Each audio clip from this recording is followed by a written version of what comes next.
From the NBC Montana studios, this is NBC Montana Today. Good morning, Montana. I'm Jason Hurst. Let's get you informed and prepared to take on your Monday. Coming up, officials released last year's lodging tax numbers. Learn what the numbers mean. Plus, the Missoula Crisis Stabilization Center is officially fully staffed. Hear how an increase in employees is helping the center, along with the work they do to help those in need.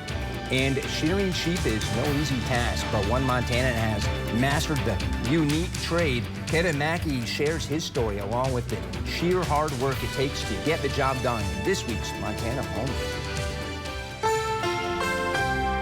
We've started on a gloomy and soggy note for some areas of western Montana. Dillon is one of those locations. We could see down into the valley a short time ago, but now the fog and rain has slid back into the valley. And right now we've got those temperatures right around 36 degrees, winds up to around 15 miles per hour, giving an extra little nip to the air this morning. We are dealing with some travel impacts, though, as we've seen some snow in our higher elevations. Bozeman Pass as well as Norris Hill, we're looking at scattered slush and snow, scattered snow and ice on that 287 stretch from Ennis over to Virginia City. So make sure to give yourself a little bit of extra time this morning. We're going to continue to see this trough of low pressure bringing us showers, but as we get later on into the week, we're going to see some big changes when it comes to our temperatures. I'll have more details coming up here in just a little while. Jason?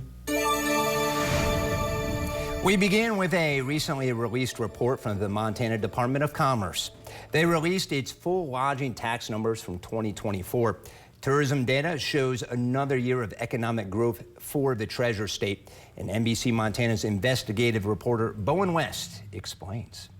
Lodging tax revenue is collected from guests of hotels, bed and breakfast, campgrounds, and other areas in the hospitality profession. However, the revenue represents just a fraction of the billion-dollar business that is the state's tourism industry. Since 2019, lodging tax revenue in Montana continues to rise. In Q1 of 2024, NBC Montana noticed the first decrease. But it turns out the year was just getting off to a slow start. The Montana Department of Commerce released the full data from 2024, which shows lodging tax received over $62 million. The counties with the highest collections are Yellowstone and Glacier, each bringing in over $20 million respectively. Data from the University of Montana shows visitation held steady at about 12 million visitors per year. In my past reporting, I learned inflation plays a part in how much is spent in the state. I reached out to the Montana Department of Commerce to learn more about 2024's numbers, but did not hear back by showtime. Reporting in Missoula, Bowen West, NBC Montana. Producer Partnership, based out of Livingston, is trying to end hunger in Montana by delivering nutritious meat to food banks, schools, and senior centers across Big Sky Country. Producer Partnership started out with a rancher donating animals during COVID to help feed those in need. Well, then it grew into something much bigger. They received no federal funding and is the only federally inspected nonprofit purchased and operated facility in the United States.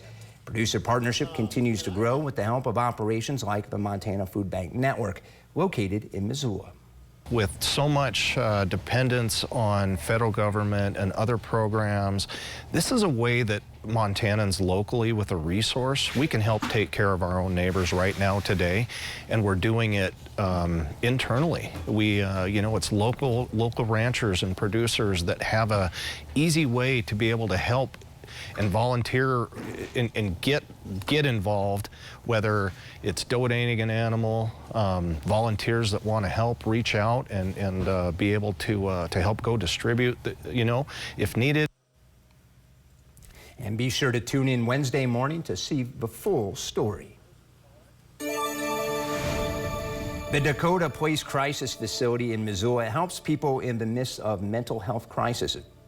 Until recently, the home faced severe understaffing. And NBC Montana's Jacob Owens shows how the tide is turning at one of Western Montana's 2 crisis intervention centers.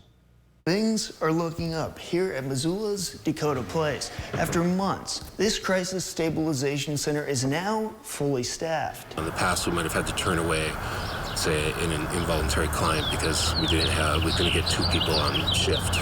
Over the 24-hour coverage, but we have that, pretty much resolved now. The Dakota is a short-term facility for guests referred by hospitals and Missoula's crisis support team. Walking in is also an option. 2 beds are available for involuntary clients. The house, which is part of Western Montana Mental Health Center, provides an on-call nurse and therapy. Johnson describes stabilization as moving forward in a non-harmful manner.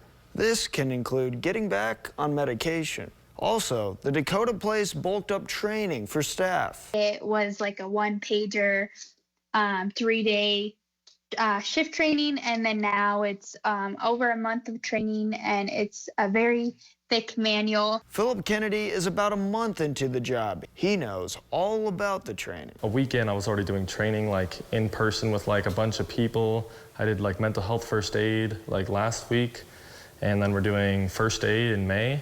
Johnson says during past staffing woes, there were times he'd go home feeling he had not done enough for clients.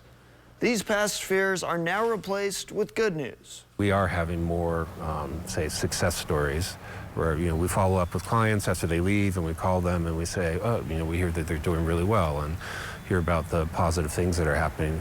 Reporting in Missoula, Jacob Owens, NBC Montana.